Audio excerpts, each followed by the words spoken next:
Olá pessoal do canal Brasil Notícias, estamos de volta trazendo mais informações para vocês. Eu sou Rilgley Fagundes. Hoje é dia 4 de março de 2020. Na descrição do vídeo você encontra o link para esta matéria. Dentro desta matéria tem este vídeo que eu vou passar para vocês aqui, mas quem quiser acompanhar depois em casa aí, pode acompanhar, tá na descrição tudo junto ali, tá? E eu falo já, ó, você que curte nosso canal, gosta do nosso trabalho, na descrição do vídeo tem conta bancária para aqueles que quiserem nos ajudar, dar uma forcinha, ser um apoiador do canal, nos ajudar aqui, tá? Gente, é o seguinte, efeito do dia 15 já começa a ser sentido na Câmara. Os caras estavam prontos para meter a mão na bufunfa. Sabe o que aconteceu? Vamos saber já já. Ó, se inscreve, comenta, compartilha, dá aquele like maroto, aperta o sininho das notificações. Não esqueça a nossa campanha do Aliança pelo Brasil na descrição do vídeo, www.aliancapelobrasil.com.br. Corre lá, preenche, imprime, corre no cartório de notas, reconhece, firma, assina. Vai no cartório eleitoral com o seu título de eleitor, não esquece, e envia ou pelos correios, tá bom? Vamos à matéria rapidão? Rodrigo Maia. Nada de parlamentarismo branco, corruptos perdem, o povo ganha. Vamos já ao vídeo, gente. Depois de muita baixaria, discursos criminosos e enfadonhos de deputados da esquerda, vencemos a batalha dos 30 bilhões do orçamento impositivo, mas a guerra não está ganha. Os parlamentares sentiram a pressão do povo e seguem temendo as manifestações do dia 15 de março. Tanto que a esquerda já tenta usar o MEC aparelhado, sindicatos e ONGs para uma contra-manifestação. Uma recomendação importante aqui. Em prol da educação no dia 18 de março. Fica o alerta, os pais não devem permitir que os seus filhos sejam massa de manobra. Gente, prestem atenção nisso. Prestem atenção nisso. Dia 18. Se liga aí, gente. A escola vai falar assim, nós vamos fazer uma passeadazinha, vamos levar as crianças para caminhar? Não permitam. É uma manifestação que estão armando. Daqui a pouco a gente comenta mais sobre isso. No mais, o governo ao lado do povo conquistou uma importante vitória. No entanto, esse cabo de guerra em busca de liberdade, democracia real e representativa de fato e respeito aos nossos impostos, nosso dinheiro vai continuar. Não há nada de democráticos e republicano em chantagem. Esses senhores devem entender de uma vez por todas que são nossos funcionários e fim de papo. O presidencialismo segue firme e forte. Diferente de governos anteriores, é o povo que direciona e o presidente é o norte. O povo não está de brincadeira e o Congresso sabe bem disso. O ranger de dentes dos mentirosos é tudo que lhes resta. Vamos aqui, vou passar para vocês aqui. Vamos lá, fala aí, eu esqueci o nome dela. Não lembro. Ó, do canal lá do Jornal Cidade Online. Gente, muito bom, cara. Eu gosto desse canal.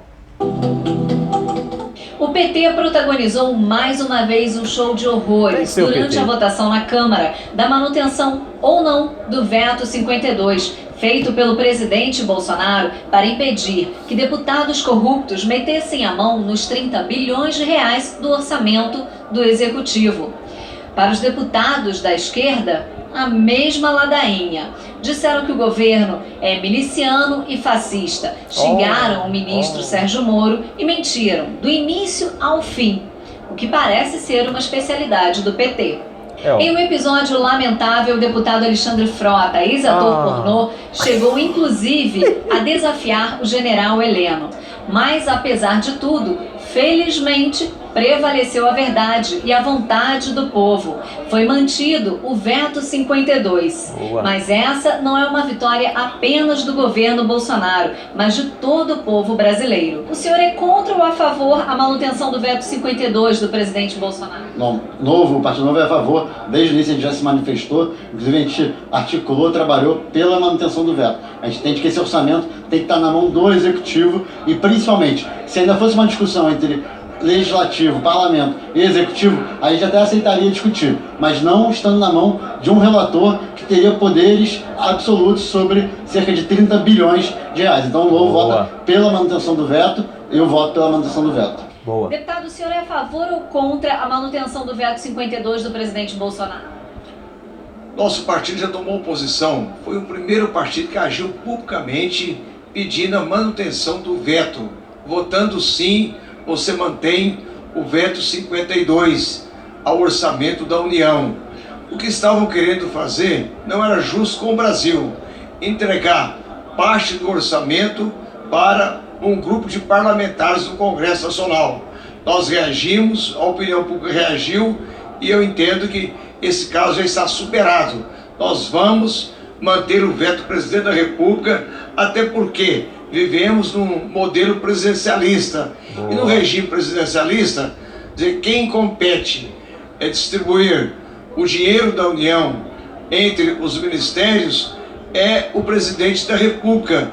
Por isso, nós mantivemos a nossa coerência política, respeitando a Constituição Federal. O senhor é contra ou a favor da manutenção do veto 52 do presidente Bolsonaro? Sou a favor da manutenção. Inclusive já votei por cédula, já está na urna lá o meu voto, sim ao veto, sim à manutenção do veto. Eu acredito que cabe ao Executivo gerir sobre dinheiro, sobre fundos. A nós aqui cabe votar pautas importantes, votar e apresentar projetos e fiscalizar o governo. Boa. Recursos é com o governo, executivo, tem que executar. Exato. Eu sou Camila Xavier, Tá aí. direto de Brasília, para a TV Jornal da Cidade Online. Camila Xavier! Ainda bem que você falou o seu nome, Camila. Eu preciso lembrar o seu nome dos próximos vídeos. Camila Xavier, gente. É o nome da figura aí. Cara, pra vocês, ó, eu vou dizer uma coisa pra vocês. Tem gente, se não houvesse essa mobilização do dia 15, vocês acham que eles tinham aberto mão de 30 bilhões de... Agora eu vou explicar para vocês o que é esse orçamento, como funciona para você entender. Porque a Janaína Pascoal, ela fez uma crítica, mas ela foi um pouco... Eu não sei se ela foi ingênua ou se ela foi... A palavra... Eu não queria usar uma palavra pesada com ela, mas eu não sei se ela foi assim, malandra. Não sei. Porque ela criticou o dia 15, né? E falou até que os caras votaram no orçamento impositivo. A gente vai explicar pra vocês direitinho isso aqui. Vamos lá. Primeiro, inclusive tem até o vídeo do Eduardo Bolsonaro falando sobre isso, explicando a mentira e a distorção. Então, o que é o orçamento impositivo? Tem 80 bilhões ali que o governo vai gerir. Desses 80 bilhões, você tem 10 bilhões que são emendas impositivas, que é um orçamento impositivo. Esse orçamento impositivo é para quê? Esse orçamento é destinado ao Congresso, literalmente ao Congresso. Ou seja, ali são 10 bilhões de reais que tem que ser gastos, querendo ou não querendo, faça chuva, faça sol, trovoada, relampejo, enfim. Com terremoto, sem terremoto, tem que ser gasto no Congresso, com os parlamentares, certo? Então você tem 80 bilhões, de 80, 70 fica do governo e 10 tem que descer para lá. No entanto, o presidente, ele tem um domínio sobre esses 10 bilhões. Qual é o domínio que ele tem? Por exemplo, o que acontecia antes? Antes o cara falava, pô, mano, eu quero fazer uma ponte aqui no meu estado, um viaduto. Tem um lugar bacana, eu quero fazer um viaduto aqui para ligar essa parte a essa aqui, para desafogar o trânsito. O parlamentar ia lá e fala, ó, presidente, eu preciso aí de uns bilhãozinhos para fazer um... Não, tudo bem, cara, eu vou lhe dar uns bilhãozinhos aí para você, só que tem um detalhe, companheiro.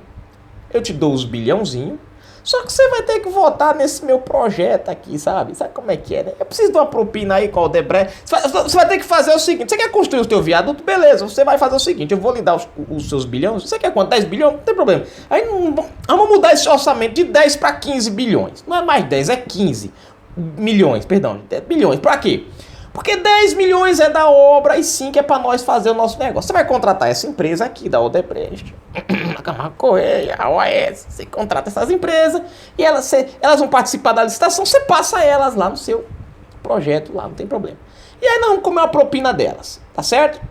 É assim ou não? Não, mas vai para presidente. Não, é assim, cara. Ou você vai assim, eu não vou lhe dar o dinheiro. E o cara, tá bom então, né? Fazer o quê? Vamos lá, vamos comer o dinheiro do povo.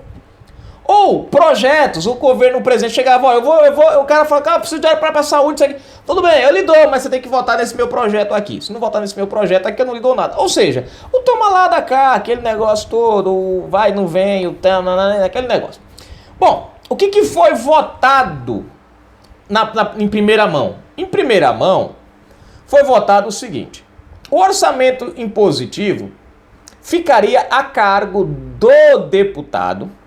O presidente, entre aspas, não poderia mais colocar o pé na parede, porque o presidente podia dizer, eu dou ou não dou o dinheiro pro cara.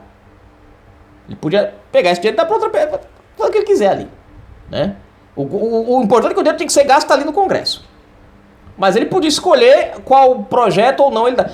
O que foi votado? A liberdade dos parlamentares de não ficarem presos ao toma lá da cá. Ou seja, esses 10 bilhões, eles vão para o Congresso. Foi nisso que Eduardo Bolsonaro votou e foi nisso que o presidente Bolsonaro também apoiou. Os 10 bilhões são de livre uso, desde que seja para os estados, dos parlamentares. O governo tem que dar esse dinheiro a eles e não pode fazer o toma lá da cá. Eu lhe dou para você construir a ponte se você votar isso ou fizer isso. Não. O dinheiro está lá. A única questão é que o governo ele poderia dizer eu dou agora ou dou depois. Mas ele tinha que dar. Então foi nisso que o presidente votou, o Eduardo votou e o presidente apoiou. Eu particularmente também apoio essa questão. Por quê? Porque o deputado não fica refém do executivo. O cara tem uma obra para executar, ele vai lá e executa essa obra. Você entendeu? Sem a necessidade de ficar essa barganha, que é o que ferra com o Brasil, é essa barganha corrupta.